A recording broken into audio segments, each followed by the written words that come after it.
Mr. Chairman in Office, Excellencies, ladies and gentlemen, it is my great pleasure to be in Skopje, taking part in the 30th Ministerial Council of the OSCE. Minister Osmani, thank you for the hospitality and your leadership during this challenging year.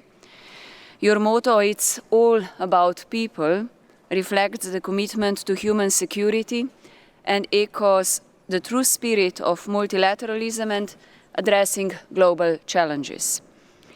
Slovenia is committed to an effective, rules-based multilateral system that encourages inclusive engagement and cooperation, and will continue to strive for it also as a member of the UN Security Council, where our thematic focus will be on conflict prevention and protection of civilians, inclusion of women and impact of climate change on stability and security, topical issues also high on the OSCE agenda. Furthermore, as a staunch supporter of the policies supporting the empowerment of women and gender equality, Slovenia applauds the work done so far by Secretary General Helga Schmidt in this field. Ladies and gentlemen, Russia's brutal aggression against Ukraine, which we strongly condemn, will soon enter its third year. Let me assure you once again that my country will continue to support and assist Ukraine in all aspects. While we witness continuation of Russia's aggression against Ukraine, which we condemn, new conflicts, tensions and wars are arising. Whether in Israel, Gaza, Nagorno-Karabakh, Transnistria, South Ossetia, Abkhazia, Kosovo, tensions or elsewhere, it is imperative to remember that behind every geopolitical challenge, there are people, human lives, caught in the crossfire. It is why we should redouble our efforts to support diplomatic solutions, re-engage in dialogue and provide humanitarian assistance to those affected. The OSCE, with its toolbox for conflict resolution, has been at the forefront of addressing crises in our region, demonstrating its commitment to the principles of the Helsinki Final Act.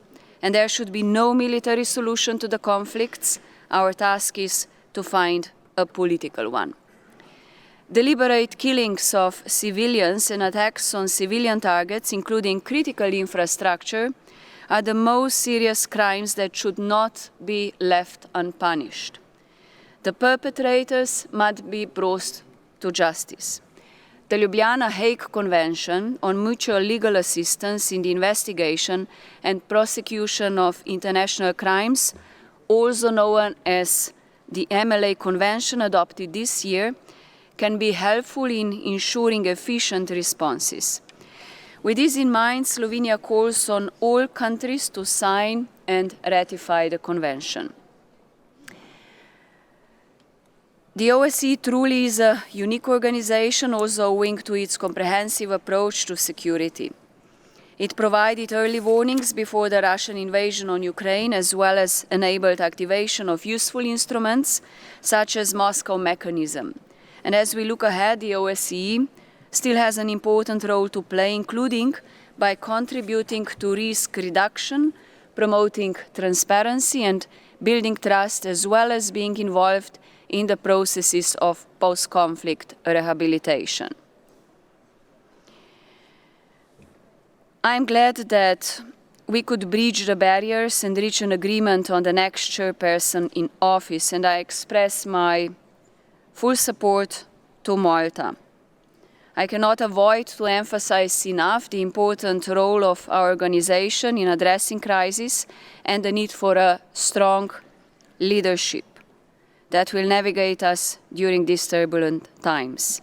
And as for Malta to be able to fulfill its tasks, the OSCE needs predictable funding and not only strong leadership when it comes to position of the chairman, but also to the positions of the Secretary General and the heads of autonomous institutions. So just in my conclusion, on behalf of Slovenia, let me once again thank North Macedonia for the job well done and to assure the incoming chairpersonship Malta of Slovenia's full and unwavering support in 2024. Thank you very much.